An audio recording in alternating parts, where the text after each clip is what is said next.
Hi, hello, good evening to all. I'm Dr. Varija Udayaraju. Happy Vinayak Chavati.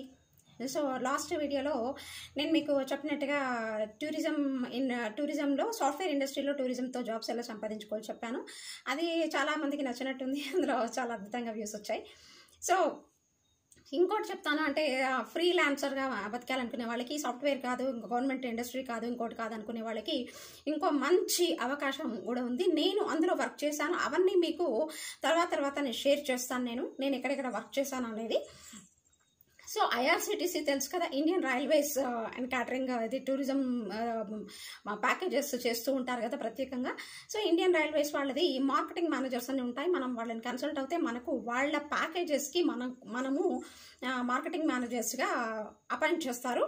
So దీంట్లో పెద్దగా ఇదేమి ఉండదండి, దానికి ఏం రికమెండేషన్లు కానీ అట్లాంటివి ఏమి ఉండవు. మనం వెళ్ళి అడగచ్చు, మన క్యాలిబర్ ఏంటనేది మనం ప్రూవ్ చేసుకొని వాళ్ళకి ఇస్తే దాన్ని కమిషన్ బేసిస్ మీద మనం ఏదైనా జాబ్ చేసుకుంటే కూడా పార్ట్ టైంగా కూడా మనం చేసుకోవచ్చు. సో అది ఆల్ అండ్ మనం ఆ ప్యాకేజ్ టూర్స్ని మనం అక్కడ గైడ్గా కూడా వెళ్ళొచ్చు, ప్లస్ మనం ఆ ప్యాకేజ్ టూర్కి వర్క్ చేయొచ్చు. ఇది మార్కెటింగ్ మేనేజర్ ఐఆర్సిటీసీలో ఉంటుంది, చాలా అద్భుతంగా ఉంటుంది. నేను వర్క్ చేశాను. సో అండ్ నెక్స్ట్ ఏంటంటే టూరిజంలో కూడా మార్కెటింగ్ మేనేజర్స్ ఉంటారు. ఏపీటీడీసీ కానీ, టీఎస్టీడీసీ కానీ, ఇలా ఎనీ టూరిజం, ఇండియన్ టూరిజం కానీ మార్కెటింగ్ మేనేజర్స్ ఉంటారు. మార్కెటింగ్ మేనేజర్గా వర్క్ చేయాలనుకునే వాళ్ళకి అలా కూడా వర్క్ చేయొచ్చు. తర్వాత ఇంకొకటి ముఖ్యమైన విషయం ఏంటంటే, మనము స్వతంత్రంగా ఫ్రీలాన్సర్గా బతకాలనుకుంటే కంపల్సరీ ట్రావెల్స్ మెయింటైన్ చేయొచ్చు. మనం ట్రావెల్ ఏజెన్సీస్ మన సొంతంగా మనం ఫ్లైట్ టికెట్స్ ఇవన్నీ మనకి ఎలాగో ఐడియా ఉంటాయి కాబట్టి సబ్జెక్ట్లో.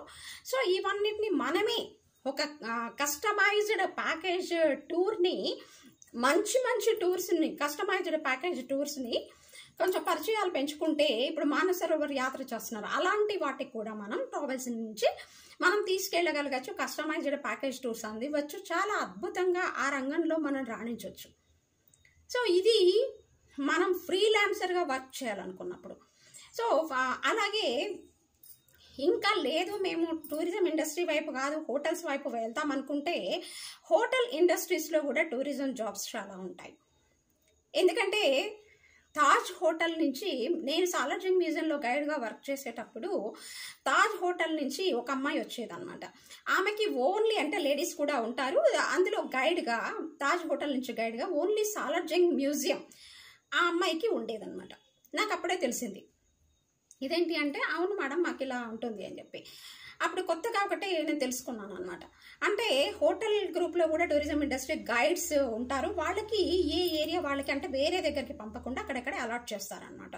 మీకు పెద్ద నగరాల్లో కానీ ఈ మధ్యన చాలా, అంటే జిల్లాలలో కూడా చాలా హోటల్స్ అవి ఇవి, హోటల్ రంగం విస్తరించింది కాబట్టి యూనివర్సిటీస్ అవి ఇవి, వైఎస్ రాజశేఖర రెడ్డి గారు జిల్లాకు ఒక యూనివర్సిటీ పెట్టారు. దానివల్ల కొన్ని హోటల్స్ విస్తరించాయి, ఎన్నెన్నో ప్రోగ్రామ్స్ జరుగుతున్నాయి. కాబట్టి దానివల్ల మనము ఉపాధి పొందొచ్చు మనం ఉన్న చోటు నుంచి.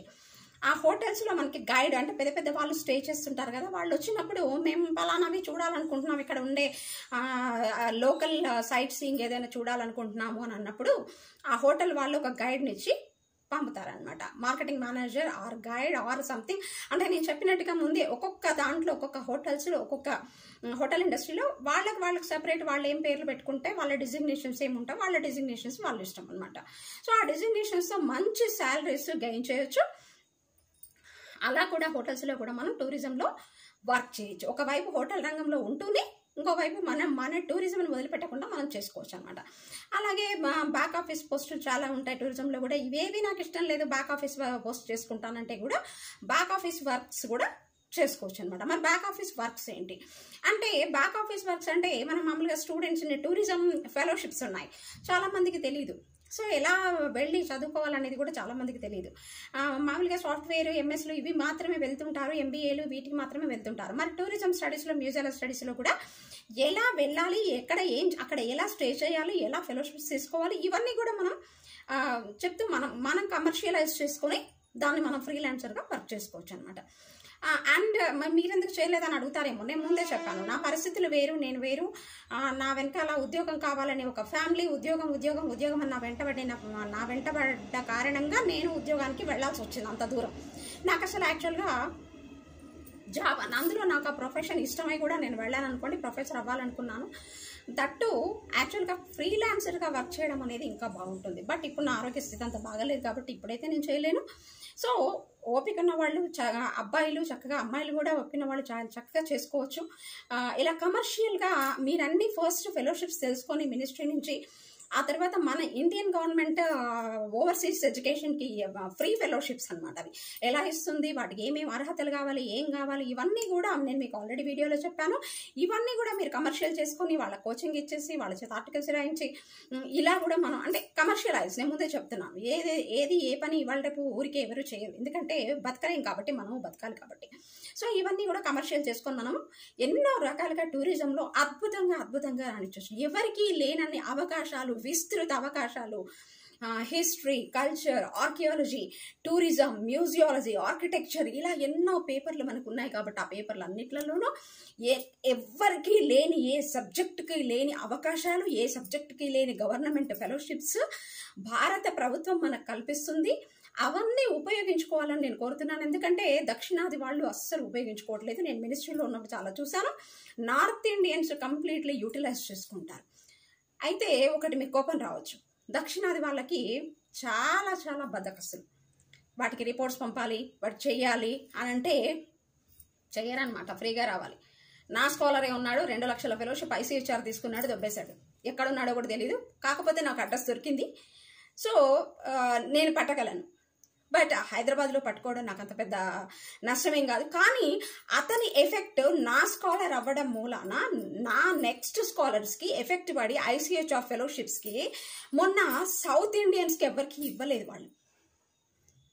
ఎందుకు అంటే ఈ ఇన్సిడెంట్ మూలకంగా ఫెలోషిప్స్ తీసుకొని మన వాళ్ళు ఎగ్గొట్టేస్తారనమాట.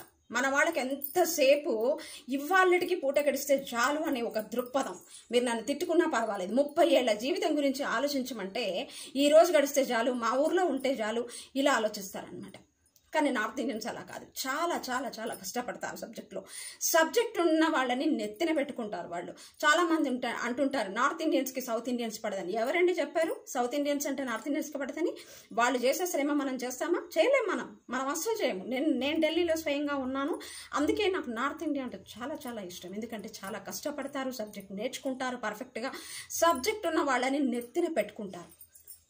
ఈరోజు నాకు తెలిసి అంటే నేను చాలా దగ్గర నుంచి, నాకు ఫ్రెండ్ అంటే గురువు, మార్గదర్శి అన్నిట్లలోనూ ఓవర్సీస్ దీంట్లో ఫస్ట్ టైం నేను శ్రీలంక 2014 నేను కెలానియా యూనివర్సిటీకి పేపర్ ప్రజెంట్ చేయడానికి వెళ్ళినప్పుడు అక్కడ ప్రొఫెసర్ అనురా మనతుంగ అంటే మొన్ననే రిటైర్ అయ్యారు. మొన్నటిదాకా ఆయన డైరెక్టర్ ఆఫ్ ఆర్కియాలజీ శ్రీలంక కూడా వర్క్ చేశారు. ఆయనని ప్రతి దాంట్లో, ప్రతి సెమినార్లో, ప్రతి ఆర్కియాలజికల్ దాంట్లో, ప్రతి దాంట్లో కూడా ఆయన ఇన్వైట్ చేస్తూ ఉంటారు, సగౌరవంగా సన్మానిస్తూ ఉంటారు. ఎందుకు అంటే బికాజ్ ఆఫ్ సబ్జెక్ట్.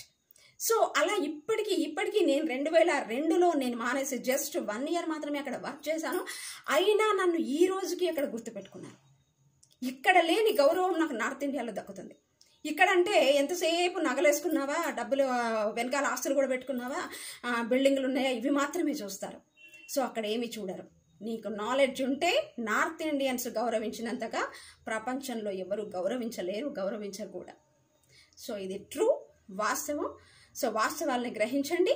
చక్కగా ఇట్లాంటి ఫెలోషిప్ని, గవర్నమెంట్ ఫెలోషిప్ని యూటిలైజ్ చేసుకొని హ్యాపీగా ఫ్రీలాన్సర్గానైనా ఉద్యోగాల కోసం చూడకుండా అయినా వర్క్ చేసుకోవచ్చు. సో ఇప్పుడు గవర్నమెంట్స్ అన్ని సపోర్ట్ చేస్తున్నాయి, వర్క్ చేసుకోవచ్చు.